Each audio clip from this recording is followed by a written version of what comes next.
In this video, we are going to discuss about the opening of stomata. Here in this diagram, we have the flaccid or closed stomata that is guarded by guard cells. At this stage, the guard cells are not turgid and the stomatal pore remains closed. Now on the guard cells, we have the special blue light receptors known as PHOT1 and PHOT2 proteins, or simply phototropins. When light falls on the leaf, especially the blue light, these phototropins absorb the light energy. As soon as they absorb blue light, PHOT1, PHOT2 undergo autophosphorylation. This means that they activate themselves by adding phosphate groups. This activation then leads to activation of downstream proteins called BLUS1. Once BLUS1 is activated, it further activates a protein phosphatase known as PP1. Now this PP1 molecule plays an important role here. It activates the plasma membrane proton ATPase pumps. So now proton pumps have become active. At the same time, another important protein, 1433 protein, binds to the proton pumps and keeps it stable and in its active state. Once the proton pumps is fully active, it starts pumping protons out of the guard cells as shown in the diagram. This outward movement of positive charges creates a strong membrane hyperpolarization inside the guard cells. Due to this hyperpolarization, specific ion channels gets activated, particularly the potassium and chloride channels. As a result, potassium ions and chloride ions starts moving into the guard cells, as shown in the animation. At the same time, phosphoenol pyruvate, that's PEP, is converted into malate inside the guard cells. So now inside the guard cells, we can see we have the accumulation of solutes, that's potassium ions, chloride ions and malate molecules. This overall increase in solute concentration is called osmotic accumulation.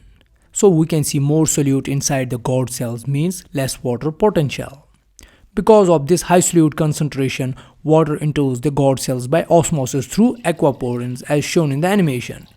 The guard cells become turgid, they swell, and as a result the stomatal pore opens. But it must be noted here, what are the physical attributes towards the stomatal pore opening? It's because of the radial cellulose microfibrils plus uneven wall thickness of guard cells, like outer wall stretches more than inner wall. That's why guard cells bow outward, stomatal pore opens. So this is the physical process here. And that's how blue light triggers the opening of stomata. Now let's see how water potential does the job here. We know solute concentration inside cells has increased. That means we have the lower water potential, that's psi s. The formula is psi w is equal to psi s plus psi p. That's water potential is equal to solute potential plus pressure potential. The pure water has potential value of 0 megapascals. Adding solute to pure water makes water potential negative. Then water flows towards the negative water potential. This is the basic concept here. Now let's calculate this with values. We know the formula of psi w is equal to psi s plus psi p. Let's keep the pressure potential at 0 for ease, because we will mostly depend here for the solute concentration.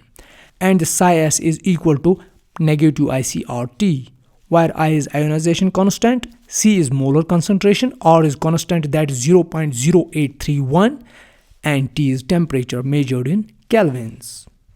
So by equation, water potential is equal to minus ICRT plus pressure potential.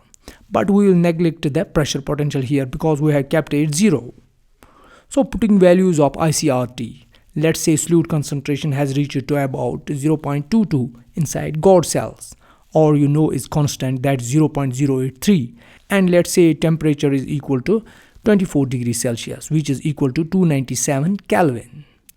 Now putting these values, the water potential is equal to negative 0.22 into 0.0831 into 297.15 plus the pressure potential, which we have assumed 0 here. So the total comes out to be minus 5.43 bar, which is negative water potential. So definitely the water will flow into the guard cells when we have the negative water potential. So this is how stomatal opening is mediated. I hope you like the video. If you like it, give it a thumbs up. Do consider supporting my work on Patreon or YouTube and make sure to subscribe to this channel. Thanks.